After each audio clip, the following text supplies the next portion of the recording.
خاندان یا جرائم پیشہ ٹرائب ہو، ہم وہ نہیں ہیں.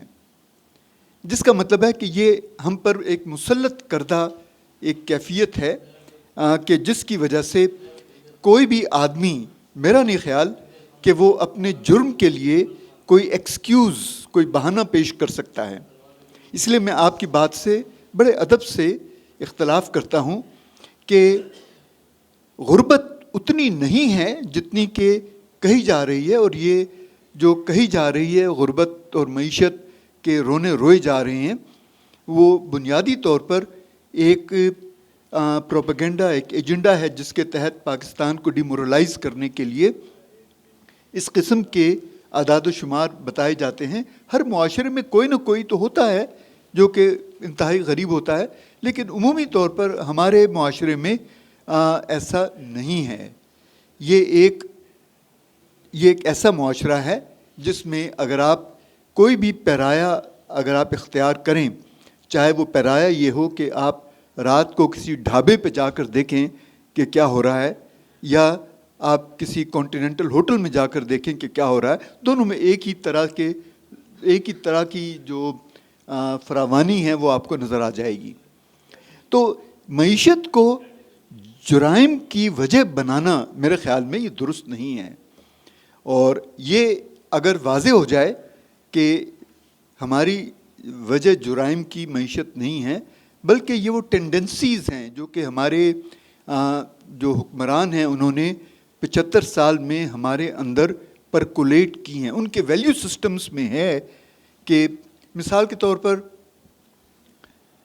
ایک امریکی صدر کے بارے میں کہا جاتا ہے کہ اس نے کہا کہ win if you can, lose if you must, but always cheat. یعنی جو طریقہ واردات ہے اس میں بنیادی طور پر چیٹنگ ہونی چاہیے. یہ وہ یہ کہہ رہا ہے، اتنا بلند شخص یہ کہہ رہا ہے کہ اگر جیت سکو تو جیت لو، اگر ہار جاؤ تو چلو کوئی بات نہیں، لیکن تمہارے اختیار میں جو بات ہے وہ چیٹنگ سے ہمیشہ ہونی چاہیے. تو ہم ایسے لوگ نہیں ہیں. ہم بنیادی طور پر ہماری اگر آپ گزشتہ 1400 سال کی تاریخ دیکھیں تو اس میں ہماری جو آپس کی جو چپکلش اور جو اختلافات ہوئے ہیں وہ بنیادی طور پر اصولوں پر ہوئے ہیں. اس وجہ سے نہیں ہوئے کہ ہماری معیشت کمزور تھی یا ہم غریب تھے یا کسی اور کوئی وجہ ہو. ہمارے اصولوں پر ہمارے اختلافات ہوتے ہیں. آج بھی میں اصولی طور پر آپ کی بات سے متفق نہیں ہوں کہ ہمارے جرائم جتنے بھی سوسائٹی میں پائے جاتے ہیں اس وجہ سے نہیں ہیں کہ ہم غریب ہیں. یہ اس وجہ سے ہیں کہ ان لیڈروں نے وہ ویلیو سسٹمز وہ ہمارے اندر پرکولیٹ کی ہیں جو جرائم کو پرورش کرتی ہیں. چنانچہ کیا کرنا چاہیے؟ تو بنیادی طور پر میں 3 باتیں کہہ رہا ہوں. ایک تو یہ کہ ہمیں آسٹیرٹی یعنی کفایت شعاری سے کام لینا چاہیے. یہ کفایت شعاری جو ہے یہ بہت برے دنوں میں اور بہت اچھے دنوں میں بھی کفایت شعاری جو ہے یہ ہمیں اس مشکل سے واپس لے کر آئے گی. دوسری بات یہ کہ میں کول مائنڈڈنس کو بہت اہمیت دیتا ہوں. ٹھنڈا مزاج یعنی ٹوٹل سیرینٹی. یعنی اگر حسیب صاحب کہیں گے کہ یہاں پر بلڈ شیڈ ہوگا تو میں کہوں گا نہیں جناب بالکل نہیں ہوگا، ہو ہی نہیں سکتا. یہاں پر بلڈ شیڈ 75 سال میں نہیں ہوا، اب آ کر کیسے ہوگا بلڈ شیڈ؟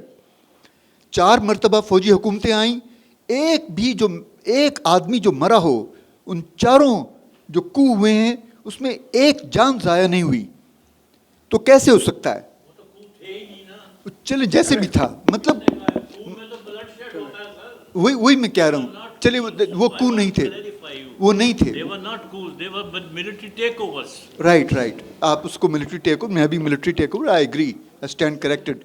مطلب کہنے کا یہ ہے کہ ہم جب تک اپنے مزاج میں جی میں ایک آدھا منٹ یہ لوں گا کہ اگر جب تک ہم اپنے مزاج میں ٹھنڈا پن نہیں پیدا کریں گے تو یہ بات آگے بڑھ نہیں سکے گی. اور ممکن ہے کہ اگر گرم مزاج لوگ ہم پر حاکم ہوئے تو وہ شاید بلڈ شیڈ ہی ہو جائے، بٹ آئی ایم کاشیسلی آپٹیمسٹک. چلے شکریہ، بہت شکریہ. اب اگلے سال ملاقات ہوگی.